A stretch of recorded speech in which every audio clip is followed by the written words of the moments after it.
So I thought I'd do a series of the story so far, which will be pretty much looking at the records of many of the pro fighters.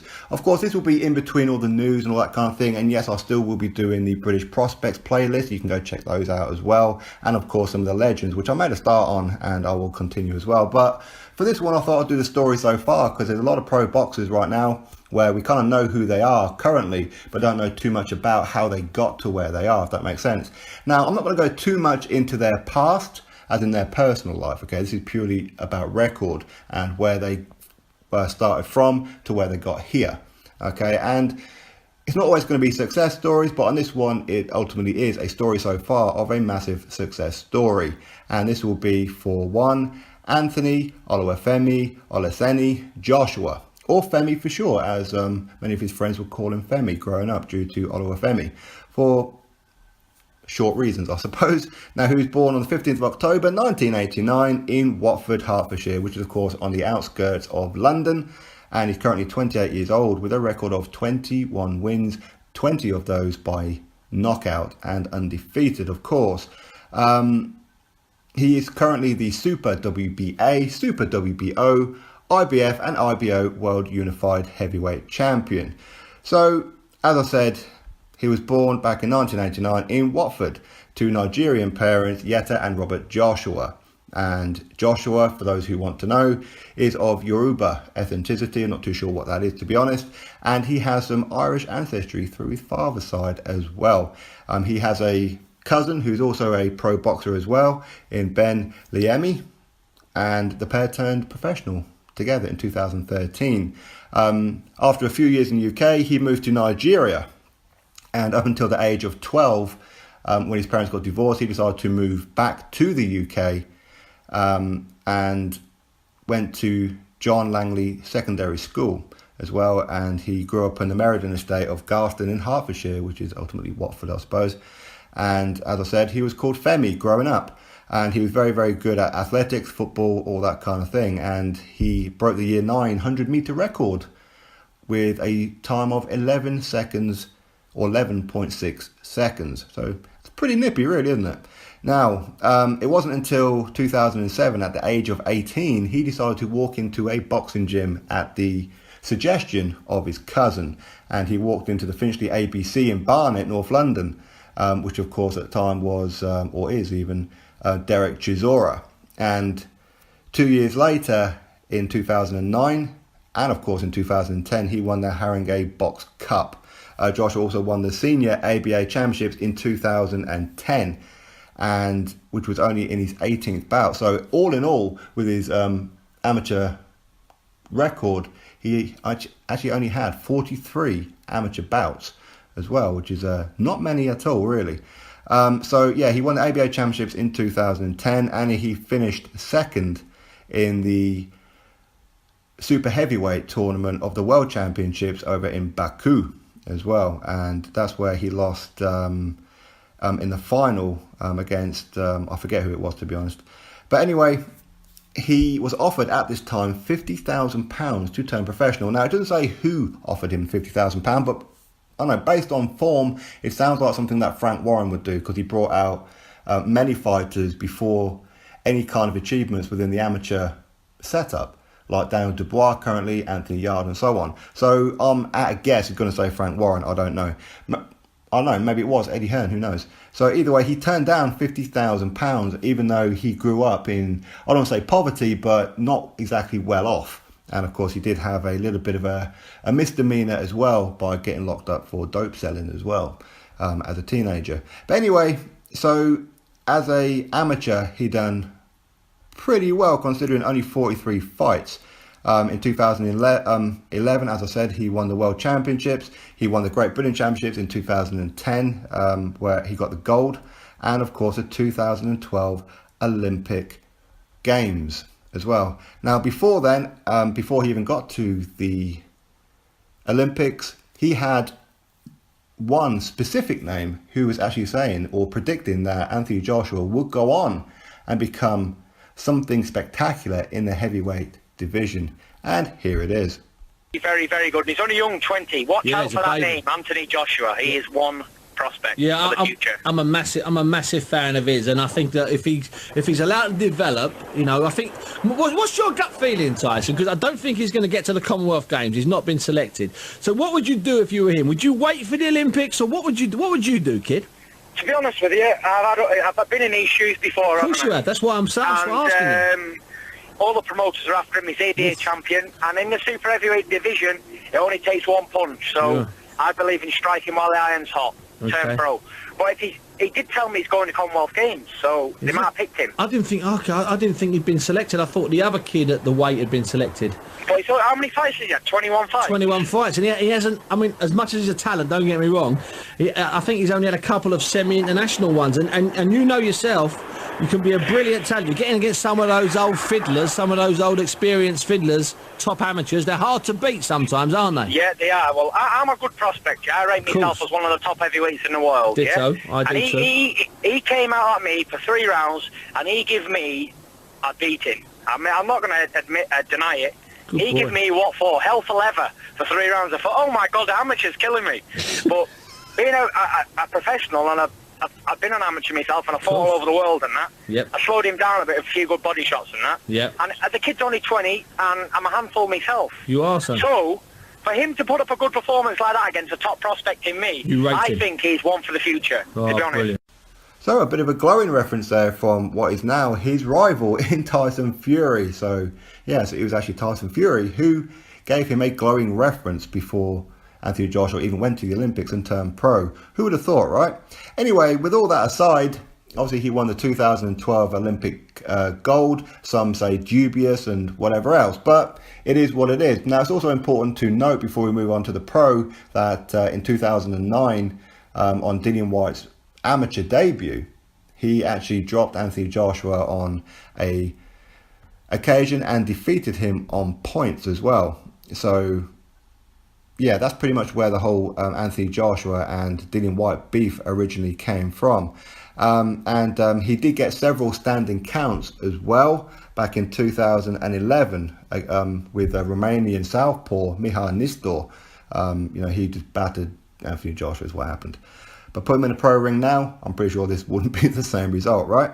So anyway, 2012, he wins the Olympic gold medal and he turns pro in 2013, signing with Matchroom Boxing Eddie Hearn. Now, Anthony Joshua had the pick of many, including Frank Warren and many, many others. And I did hear that he was tempted by Frank Warren, but ultimately plumbed for Eddie Hearn. And so far, it looks like that was the right decision. Not to say that he wouldn't achieve what he has achieved under the guidance of Frank Warren, but who's to know?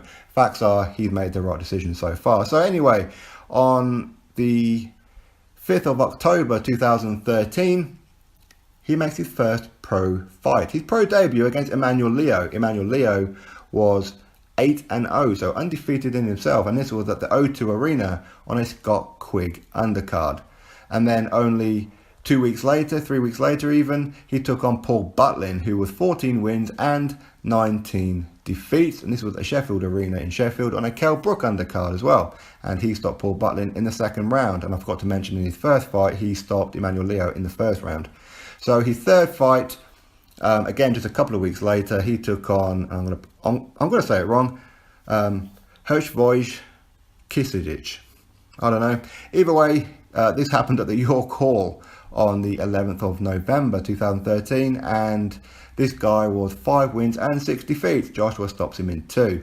Then only 2 months later, he takes on Dorian Darch. Again, a lot of people know Dorian Darch. He's turned into a bit of a journeyman since this phase, but at the time when Anthony Joshua took him on, Dorian Darch had a record of 7 wins and 2 defeats.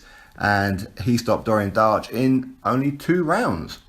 And that was at the Motorpoint Arena over there in Cardiff. So again, that's 4 wins and looking pretty damn good. And this was on a Gavin Rees undercard along with Lee Selby in that as well on that card.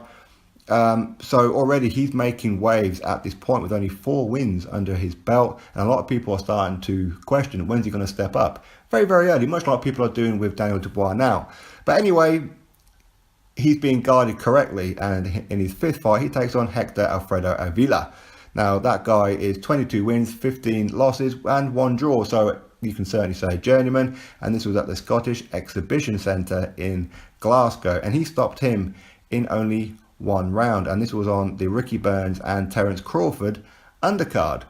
How times have changed, right? So anyway, straight after then, about a month and a half later, he takes on Matt Legg, who at that time was 7 wins and 2 defeats, and this was at Wembley Stadium, which is now pretty much, you could probably going to call it the home of Anthony Joshua, and this was on the Carl Froch and George Groves undercard, the part 2, the rematch one.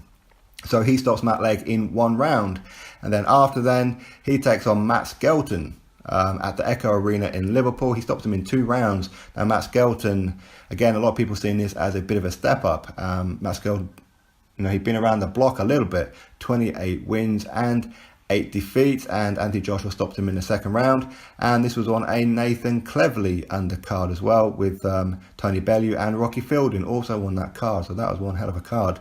And then after this fight, he then goes to the Thrones for You Arena in Manchester and takes on Konstantin Aric.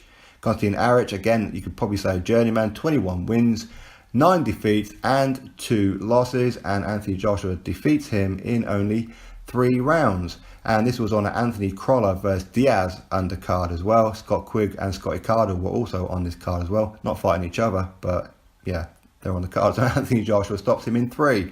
Then straight after then, he takes on one Denis Bakhtov, who, again, another journeyman in 38 wins, 9 defeats. And this was at the O2 Arena. And he stops him in 2 rounds. And this was on the Lee Selby and Joel Brunker undercard. And so he was actually the co-main event on this one as well, so he's already starting to make waves. And again, a big step up only a little while later, on the 12th of July 2014, he takes on Matt Skelton, who was, no, I'm lying, sorry, I've just moved it. Yeah, so Denis Bakhtov for the last one, Michael Sprott, I do apologise. So Michael Sprott, a severe journeyman, but certainly somebody who can bang, and this was on the 22nd of November 2014, so apologies for that little blip there. And Michael Sprott, 42 wins and 22 losses, and he stops Michael Sprott in the first round, and this took people by a lot of surprise. This was at the Echo Arena in Liverpool as well, and this was on the Tony Bellew and Nathan Cleverly undercard. Also Scott Quigg and James DeGale were also on this card as well. And then after Michael Sprott, he takes on a seasoned Jason Gavin, 26 wins, 19 defeats, 4 draws, and this was here in my home city of Newcastle, and this was at the Metro Radio Arena. And he stops Jason Gavin in 3 rounds only, and this was on the Anthony Nelson versus Jamie Wilson undercard. Anthony Nelson, of course, he's recently lost to Charlie Edwards here as well. Now, I didn't get to go to this event because I wasn't living in Newcastle. I hadn't come back home at that point, so I didn't actually get to see it. But anyway, after then, he takes on another guy who's turning into a journeyman at this point, Rafael Zumbano Love. 36 wins, 10 defeats, and 1 draw. And this was in Birmingham at the Barclaycard Arena. And he stops Zumbano Love in only 2 rounds, and this was on the Sam Eggington versus Joseph Lamptey undercard. So again, you see a lot of people who say that Anthony Joshua was given the golden ticket right from the very start. Not really. As you can see, he's working on a lot of undercards where these fighters are now on his undercard, and quite dramatically too. So anyway, after then, he takes on Kevin Kingpin Johnson, who is going to be the next opponent for Daniel Dubois. Anyway, obviously depends on when you're listening to this video. Maybe that fight's already happened, and I would probably predict Daniel Dubois to beat Kevin Johnson. But anyway, on the 30th of May, Anthony Joshua takes on Kevin Johnson, and this is at the O2 Arena, and he stops Kevin Johnson in only 2 rounds. Kevin Johnson at that time, 29 wins, 6 defeats, and only 1 draw. And this was on a Lee Selby undercard as well, and Kell Brook versus Frankie Gavin was also on this undercard, and so was Jorge Linares. So that was one hell of a card there over at the O2 Arena. Then after then, he takes on his second undefeated fighter in one, Scottish Gary Cornish, who was 21-0 at the time. Again, this was at the O2 Arena, and he stops Gary Cornish in only the first round, quite dramatically as well. And this was Anthony Joshua's very first headline fight, and he made his announcement to the main event stage in spectacular fashion, I think it's probably fair to say. So yeah, he takes on 21-0 Gary Cornish and defeats him comfortably. Then after then, in only his 15th fight, we have one Dillian Whyte, O2 Arena. And Dillian Whyte, of course, as I've already said in this video, these guys go back some way to the amateurs, and Anthony Joshua and Dillian Whyte went at it. As I said, this is only Joshua's 15th fight, and this was Dillian Whyte's, well, he'd had 16 fights, so it was only one fight difference with the advantage in Dillian Whyte. But Dillian Whyte really sold this fight for me. He made this one, and he pretty much put Joshua on the map as a pro, because this fight had a lot of hype around it, and it was a spectacular fight. The first round looked like Joshua was just going to get rid of Dillian Whyte. The way the first round was going, because he was catching Dillian Whyte with some pretty good shots. And me and a lot of people thought that Joshua was just about to finish him off. Now, I expected a pretty long fight. And in round number 2, I think most Joshua fans had a damn heart attack, where Anthony Joshua gets rocked by a sweet left hook. Now, a lot of you guys would have seen Dillian Whyte's left hook, and this was an announcement to his left hook on the head of Anthony Joshua, and Anthony Joshua's feet turned to concrete, and Joshua did everything that he could to survive round number 2. But that's pretty much the only real scare for Joshua in that fight. But he did end up stopping Dillian Whyte in the 7th round as well. And this was for the WBC International Heavyweight Championship and the Commonwealth British Heavyweight Championship, which Anthony Joshua already had, which I forgot to mention before. And this was for the vacant British Heavyweight title. Now, rather than defend his heavyweight title, his British heavyweight title and his Commonwealth and what have you, he then got an opportunity to fight Charles Martin, where they had to pay Charles Martin some massive money. Now, Charles Martin, he was the IBF World Heavyweight Champion after defeating Glasgow in the fight before, which Tyson Fury, he got stripped of the IBF belt for not fighting Glasgow, because he'd already signed for a rematch with Vladimir Klitschko. But anyway, that is what it is.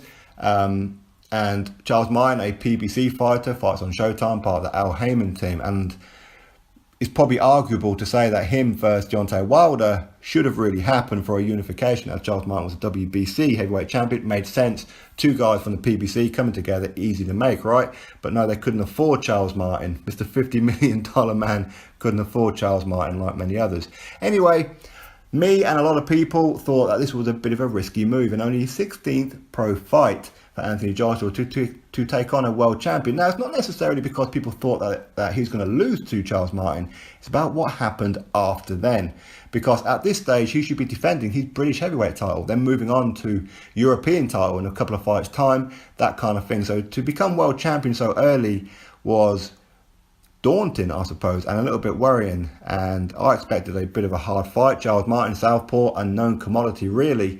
But ultimately, you know what, Charles Martin came in full of confidence, and Anthony Joshua took him out in only 2 rounds, dropped him twice. And the second time, Charles Martin, looking at the referee, having like a cheeky little smile, went to get up at the count of 9, which is ridiculous, and then complained that he shouldn't have been counted out. Ridiculous, right?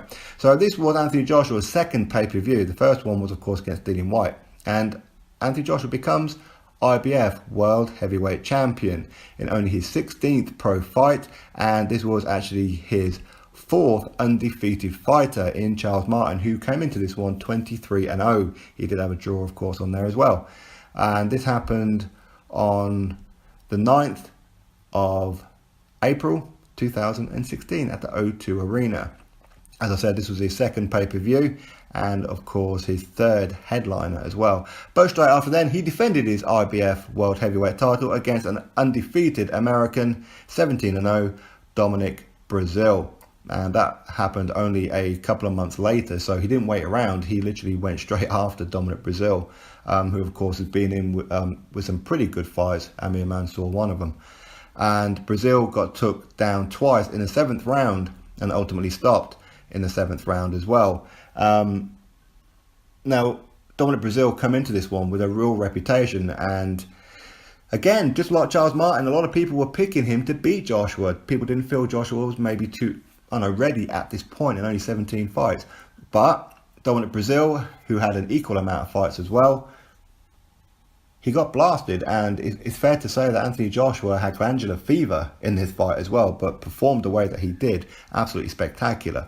So again, he moves on to 17-0 after defeating undefeated Dominic Breazeale, and then he takes on Eric Molina. Now, Eric Molina wasn't the original choice. It was Kubrat Pulev was the original one, who was the IBF mandatory. Kubrat Pulev didn't want to do that one. And then they were talking to Vladimir Klitschko. Vladimir Klitschko said, yeah, okay, we'll do it. Vladimir Klitschko, before it was even announced to the public, he started his training camp and got injured. I believe it was his elbow. I'm not entirely sure. But because that fight fell apart, before it was announced, Eric Molina was then announced. Eric Molina, 25 wins and 3 defeats. He went 9 rounds with Deontay Wilder and rocked Deontay Wilder. Had he have been a finisher, who knows what would have happened. But anyway, Anthony Joshua gets rid of him in only 3 rounds. Spectacular fashion. Eric Molina slumped in the corner of the ring. Now, straight after this fight, Vladimir Klitschko gets in the ring, who is, of course, the former unified world heavyweight champion, and with a record of 64 wins and 4 defeats. His 4th defeat happened in the fight before against one Tyson Fury, where Tyson Fury just frustrated him for the entirety of the fight, 12 rounds, and Tyson Fury beat Vladimir Klitschko for the first time in over 10 years. Vladimir Klitschko took a loss. So Vladimir Klitschko was trying to get the rematch with Tyson Fury. Things happened. The fight didn't actually take place. So he gets an opportunity at one Anthony Joshua. And again, why didn't he go and fight maybe another champion like Deontay Wilder or a Joseph Parker, whatever it may be? But he chose Anthony Joshua. I'm guessing it was all about money and legacy, right? But Vladimir Klitschko came into this fight on the 29th of April 2017 in front of 90,000 people, Wembley Stadium, and he put on a performance. He turned back the clock. He really did. He looked phenomenal physically, aesthetically, and just put it on Joshua. And this was a real test. Many of us were very, very worried for Joshua. I certainly was in this one as well. Because Vladimir Klitschko was hungry and he wanted those belts back. And for the first time in 10 years, Vladimir Klitschko gets dropped to the floor. He tastes canvas for the first time in over 10 years. So he went down in round number 5. But the very round next, because Anthony Joshua is just gassed out after celebrating and putting everything in him to try and get Klitschko out of there, he gasses out. Vladimir Klitschko catches him with a right hand right down the pipe, right on the temple of Joshua. Well, temple come forehead, and Joshua goes down. But for whatever reason, Joshua is smiling, he's laughing and whatever, even though he's just totally gassed. But it takes him a couple of rounds to defend himself and try and stay on the outside and try not to get tagged too much by Vladimir Klitschko. Klitschko was a little bit wary because as I said, he'd been dropped for the first time in 10 years by Joshua in round number 5. And Joshua managed to survive. Round number 11 comes around and Joshua catches him with some sweet combinations. One of them a devastating uppercut. Vladimir Klitschko goes down twice in round number 11 and ultimately stopped on the ropes in round number 11 as well. So he becomes not only keeps his IBF world title, but gains the IBO and the Super WBA World Heavyweight Championship, as I said, in front of 90,000 people at Wembley Stadium in one hell of a fight. Really was. Now, after them, because he's WBA and IBF World Champion, he has 2 mandatories pulled on him. One of them being Kubrat Pulev for the IBF and for the WBA, Luis Ortiz. Now, because he was IBF World Champion before, he became the unified champion. He had to defend. It's the rules. He had to defend his IBF first or get stripped. So Kubrat Pulev was it. And he said to Luis Ortiz, I'll fight you straight after. So in only his 20th fight, he's a unified world champion and taking on his mandatory in one Kubrat Pulev. Kubrat Pulev then ends up pulling out through shoulder injury, although he didn't really appear to want the fight too much anyway. And next in line for the IBF, Carlos Takam. At this point, Luis Ortiz says, I'm not going to wait around. I'm not going to fight you next. I'm going to go fight I'm going to go fight Deontay Wilder. We all know what happened over there. So he defeats Carlos Takam in 10 rounds. Some say that maybe he gets a referee decision. And even Joshua says that he wasn't too happy with that stoppage. He wanted to put Carlos Takam down himself, officially down. But the referee stepped in due to cuts and batteries, I suppose, that Joshua gave Carlos Takam. And he did get dropped in the 4th round as well. Joshua caught him with a sweep punch, and Carlos Takam went down with a right uppercut and left hook combination. So he defeats Carlos Takam, and Luis Ortiz is supposed to be next, but no, he goes and fights Deontay Wilder. So what does he do? He could just take a voluntary, I suppose, but no, he doesn't. He goes straight after the other world champion in undefeated 24-0 from New Zealand, Joseph Parker. So again, this is only Anthony Joshua's 21st fight and doing his second unification fight against another undefeated fighter, and a very young and dangerous Joseph Parker as well, who was fully confident and was goading Anthony Joshua up until the fight, or at least his promoter David Higgins was, at least anyway. So this happened at the Principality Stadium in Cardiff, same destination as his previous fight with Carlos Takam as well, in front of 80,000 people. And this was for the IBF, Super WBA, WBO and IBO World Heavyweight Unified titles. Anthony Joshua wins this one on point. So this is the first time that Joshua has gone the distance. Now a lot of people were questioning, does Joshua have the tank? Can he go 12 rounds? And he did. Now that's not to say that this fight was a high pressured fight where both of these guys were going at it and Joshua got to the 12th round no problem, not at all. This fight, not exactly engaging, not really want to go down the record books as a classic, not going to say that at all. Joshua kept him on the outside with his jab and decided to win on points, didn't want to risk anything because he wanted Deontay Wilder, the WBC heavyweight champion, after that to become undisputed. So I suppose you could say Joshua played it safe. And Joseph Parker, a lot of people have suggested that he was happy just to go the distance, to become the first person to go the distance with Joshua. But ultimately, no matter how you look at it, Joshua wins by unanimous decision, and rightfully so as well. And straight after then, talks about Deontay Wilder for undisputed in Joshua's 22nd fight. And everything is going up and down, don't know what's going on. Offers are coming in left, right and centre. Joshua gets offered $50 million to go to America. And he says, you know what, I've already decided I want to stay in the UK. I'm staying in the UK. So they agree on a deal with Wilder for undisputed after putting in a second offer of $15 million to Deontay Wilder, which is 7 times more money than Wilder's ever been offered in his life or ever made in his life. And he agrees to the terms, he gets a contract and just refuses to sign it. So Deontay Wilder backed out, he cowered out of undisputed. So now we are up to the point where on the 22nd of September at Wembley Stadium again, so Anthony Joshua's second return to Wembley Stadium, well technically it's his third one I suppose, with a Froch and Groves undercard as well. He'll be taking on 34 wins with only 1 defeat in Alexander Povetkin, and that guy has one hell of a resume himself with only 1 defeat against Vladimir Klitschko, of course. But I know a lot of people are saying that Joshua should walk through him. I'm not quite convinced of that one. And just because Joshua beat Klitschko and Klitschko beat Povetkin, this is not Mortal Kombat Shang Tsung. You do not take the souls. It's not a computer game. Okay, this is real life. And Alexander Povetkin is dangerous. And should Joshua get past Alexander Povetkin in only 22 fights, that is one hell of a resume. Add to the fact of all his amateur achievements and only 43 fights, Olympic gold and all that kind of ABA stuff, then most people throughout their career don't even achieve this point, and Anthony Joshua could probably retire and become a British Hall of Famer. But we'll have to wait and see what happens. So Alexander Povetkin next at Wembley Stadium, September 22nd. And straight after then, he does have Wembley Stadium booked again. But this time it's going to go from 90,000 to 100,000 in what could be between Deontay Wilder and himself for undisputed if Wilder grows some nuts. Or it will be Dillian Whyte in a rematch that a lot of us are really hoping to see at some point as well. So right now, Anthony Joshua, 21-0, 20 victories, unified heavyweight world champion. Going to take on his second mandatory in Alexander Povetkin very, very soon. You drop your thoughts below, click that thumbs up, subscribe. Catch you all on the next video.